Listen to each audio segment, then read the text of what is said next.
Mga kapaglaom, mayong buntag kaninyong tanan. Ang atong hilisgutan karong Marso 13, giuluhan og ang igpapahulay og ang apokaliptiko nga panan-awon 2. Ang atong teksto makita sa Pinadayag 12:7. Unya, ang dragon nasuko batok sa babae ug miadto siya sa pakigubat batok sa tanan nga uban pang mga kaliwat sa babae, sa mga nagbantay sa mga sugo sa Dios ug naghupot sa paghimatuod mahitungod kang Hesus. Kapag laom, ang pagdiskubre ni Bates sa pagtulunan sa santuaryo sa Pinadayag 11:19 naghatod kaniya sa yanong paagi ngadto sa Pinadayag 12.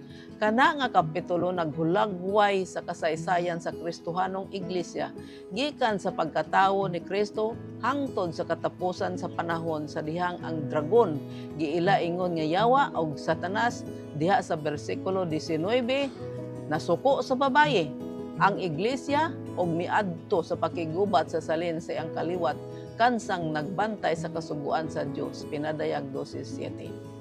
Sa ana nga mga punto nakaplaga ni Joseph ang kadugtungan tali sa Pinadayag 11:19 ug 12:17.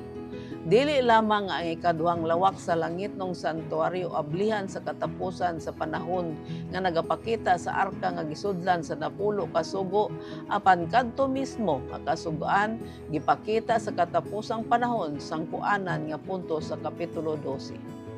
Sayang pagtuon si Bates mitapos nga dili lamang ang napulo ka sugo ipahiuli sa katapusan sa panahon kun dili moabot ang panagbangi tungod kanila. Sa iyang pagtanaw niini, ang panagbangi kasagaran malambigit sa usa ka sugo nga mao ang igpapahulay kadtong usa nga giusab sa iglesia, Daniel 7:25. Nagpadayon siya og pagbasa aron makita kana nga kasuguan nga gitumbok sa Pinadayag 14:7.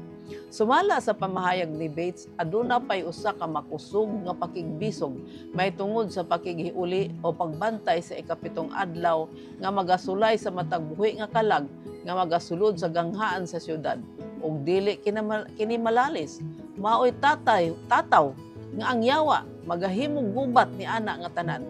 Pinadayag 12:17. Hinumduman mo ang adlaw nga igpapahulay aron sa pagbalaan niini. Amen. Kauban ni anang mga pulong iyang gitapos ang 1847 nga edisyon sa The Seventh-day Sabbath. Ang mga nadiskubrihan ni Joseph Bates sa libro sa Pinadayag nakapahingang nga og hilabihan kaniya.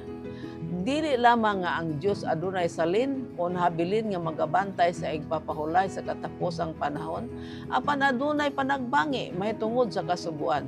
Kanang panghinapos magahimo nga mas labaw kaligon samtang iyang ginatun-an ang Pinadayag 13 o 14.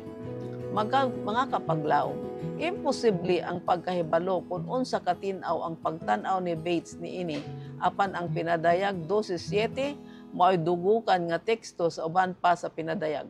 Mas labing dinalian gayud ang kapitulo 13 mipadako sa gahom sa dragon sa kapitulo 12:7 o kapitulo 14 ang babae sa katapusang adlaw.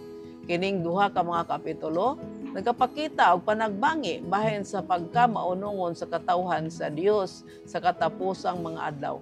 Labaw pa niini ang Pinadayag 15 taman sa 19 nagpaligon sa kapitulo 13 o 14 ug tapuson ang matagnaong hitabo sa katapusang panahon.